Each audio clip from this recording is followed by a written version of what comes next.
In 1609, a single family controlled more wealth than entire kingdoms. They didn't sit on thrones, they didn't wear crowns, but they decided who became king and who lost everything. This happened in Belgium, a small region that became the richest place on earth, and almost nobody knows the real story. Here's what they don't teach you in school. While kings fought wars, a secret network of merchants and bankers ran the actual show. They controlled the money, they controlled the trade routes, and they controlled information itself. 3 things will blow your mind today. First, how 5 families turned a tiny region into a global superpower. Second, the hidden system they used to stay invisible while controlling everything. And third, the shocking reason this empire collapsed overnight. The truth behind Belgium's golden age will change how you see power forever. Let me show you exactly how this happened. Let's go back to 1600. Europe is a mess. Spain and England are at war. France is tearing itself apart. Germany is fractured into hundreds of tiny states. But in the middle of all this chaos, there's Belgium. Except it wasn't called Belgium yet. It was the Spanish Netherlands. And it was printing money. The city of Antwerp had more gold flowing through it than London and Paris combined. Ships from every nation docked at its ports. Diamonds, spices, silk, weapons,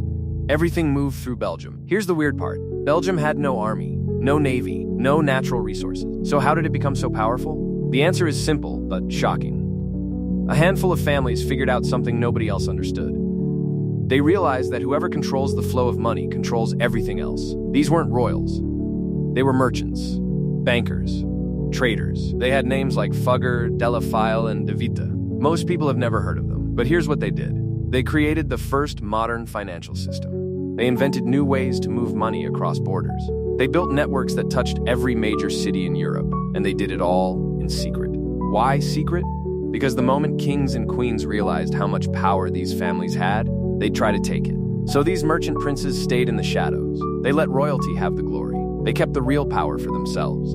In Antwerp alone, there were over 1,000 merchant houses, but only about 12 families controlled the entire system. They married each other's children. They shared information nobody else had. They made decisions that affected millions of lives. A single letter from Antwerp could crash markets in Venice. One shipment decision could start or end a war. These families held more real power than most kings. And the craziest part?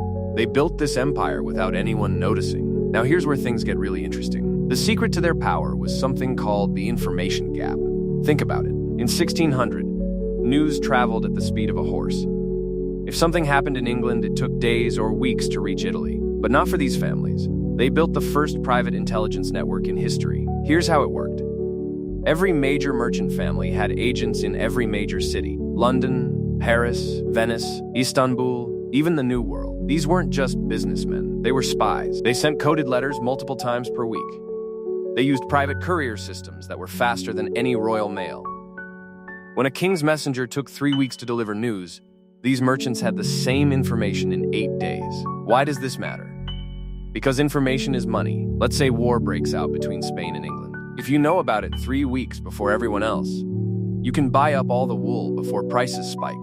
You can sell weapons before anyone else knows there's demand. You can move your gold before kings start seizing assets. The Fugger family perfected this. They had agents in 16 cities. They knew about military movements before generals did. They predicted famines before they happened. They understood market patterns nobody else could see. One example will blow your mind. In 1607, a Fugger agent in London noticed something weird.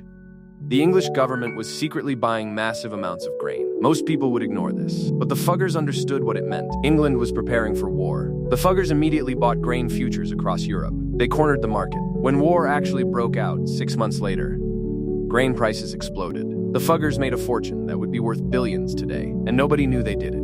But information was just the beginning. These families also controlled something even more powerful: credit. In 1600, kings didn't have banks. When they needed money for wars or palaces, they borrowed from these merchant families. And here's the genius part. Whoever you owe money to has power over you. The Fuggers alone financed 5 different European monarchies. They literally decided who could fight wars and who couldn't. When the King of Spain needed money to fight England, he went to the Fuggers. When the Holy Roman Emperor needed cash, same thing. This created a bizarre situation. Kings wore the crowns, but bankers pulled the strings. There's a famous letter from 1523. Jacob Fugger wrote to Emperor Charles V. The emperor owed him money and wasn't paying. Fugger's letter basically said, "Without my money, you would never have become emperor. Pay me back, or I'll make sure you're the last emperor you'll ever be." Imagine a banker writing that to the most powerful man in Europe. But it worked. The emperor paid. This same system played out across Belgium. The merchant families didn't just lend money. They controlled entire industries. The De La Fayel family controlled the diamond trade. Every diamond that entered Europe went through their hands. They set prices. They controlled quality. They decided who got stones and who didn't. The De Witt family controlled banking itself. If you wanted to transfer money across Europe, you used their system. They took a cut of every transaction. A small percentage of unlimited volume equals unlimited wealth. Here's a number that will shock you.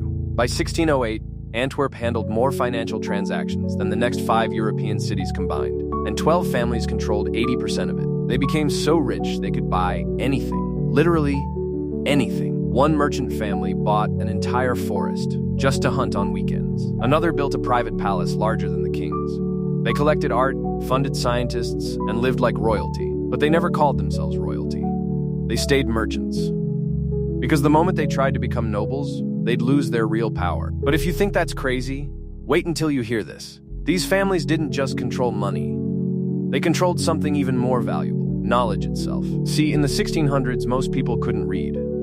Books were rare and expensive. Universities only taught what the church allowed. Information was locked away. But the merchant elite needed knowledge to make money. They needed to understand astronomy for navigation, chemistry for manufacturing, mathematics for banking, geography for trade routes. So they did something revolutionary. They created private academies. These weren't universities. They were secret schools for the children of merchant families. They hired the best scientists, mathematicians, and philosophers, often paying them more than kings did. Galileo, he was funded by merchant families. Same with Kepler, Vesalius, and dozens of other breakthrough thinkers. The church might have prosecuted them, but merchants protected them, because new knowledge meant new profits. Here's a specific example. The De La Fayel family wanted better maps. The maps everyone used were controlled by Spain and Portugal. They had errors on purpose to protect trade secrets, so the De La Fayels hired their own map makers. They sent ships on trading missions that were actually surveying expeditions. Within 20 years, they had the most accurate maps in the world. Maps that showed coastlines, currents, and safe harbors nobody else knew about. They never published these maps. They kept them locked in family vaults, and they used them to dominate trade routes for generations. This same pattern repeated across every industry. Chemistry secrets for dyeing cloth, metallurgy techniques for making better weapons, agricultural methods for higher yields. The merchant elite built a knowledge monopoly. But here's where it gets darker. They also controlled who got access to opportunity. Remember, these families intermarried constantly. They created a closed loop. If you weren't born into one of the 12 families, you couldn't join. You could work for them, sure. You could make decent money, but you'd never have real power. They had an unwritten rule. Never let outsiders into the inner circle. Never share the real secrets. Keep power concentrated. This created two Belgiums. The visible one, where merchants and craftsmen worked hard and did well. And the invisible one, where 12 families made all the decisions that actually mattered. Court records from Antwerp show something interesting. When disputes happened between merchants, they almost never went to public courts. Instead, they went to private arbitration run by, you guessed it, the same 12 families. They literally created their own legal system. Why? Because public courts were slow and unpredictable. But more importantly, public courts created public records. These families wanted to keep their business private. If you were part of the elite, you got access to this private court system. Fast rulings, fair treatment, no publicity. If you weren't part of the elite, good luck. You used the regular courts that took years and cost fortunes. This brings us to the most shocking discovery of all. Everything I just described, the wealth, the power, the control, it all collapsed in less than 5 years. Here's what happened. In 1648, the Treaty of Westphalia ended the 30 Years' War. You'd think that would be good for business. Peace usually is. But this treaty did something unexpected. It shifted trade routes. The Dutch gained independence from Spain. Amsterdam became the new financial capital. Ships that used to dock in Antwerp started going to Amsterdam instead. At first, the Belgian elite weren't worried. They thought it was temporary. They'd weathered changes before. But this was different. Because Amsterdam did something Belgium never did. They opened up. The Dutch created the first stock exchange. They let anyone invest. They published financial information publicly. They made business transparent instead of secret. And it worked. Money flooded into Amsterdam, not just from rich families, but from thousands of small investors. The volume overwhelmed anything Belgium could match. Here's the brutal truth. The secret system that gave Belgium power for 50 years became its weakness. While Belgian families hoarded knowledge and kept everything closed, Amsterdam shared information and opened up opportunity. It turned out that many small investors could outcompete a few large families. Within 3 years, Antwerp's trade dropped by 60%. Within 10 years, most of the great merchant families were broke. Some tried to adapt. They moved to Amsterdam or London, but they'd lost their networks, their information advantage, everything that made them special. A few families survived by pivoting into different industries. The De La Fales focused exclusively on diamonds and actually did okay, but most simply faded into history. Here's the part that gets me. These families thought their power was permanent. They'd built a system that seemed unbeatable. They controlled everything, but they missed one critical thing. Real power doesn't come from hoarding. It comes from creating value others can't get anywhere else. The moment Amsterdam offered better value, more transparency, more opportunity, more fairness, everyone left Belgium behind. So what does all this mean for us today? This story isn't just about Belgium in the 1600s. It's about how power really works. Look around today. You'll see the same patterns. Small groups controlling information, closed networks deciding who gets opportunities, systems built to benefit insiders, tech companies control algorithms nobody else understands. Financial firms use information regular people don't have access to. Political elites move in circles most people never touch. But here's what Belgium teaches us. These systems always have a weakness, and that weakness is always the same thing. They eventually stop creating value. When the Belgian elite focused on protecting their position instead of innovating, they signed their own death warrant. The same thing happens today. Companies that focus on protecting market share instead of serving customers eventually fail.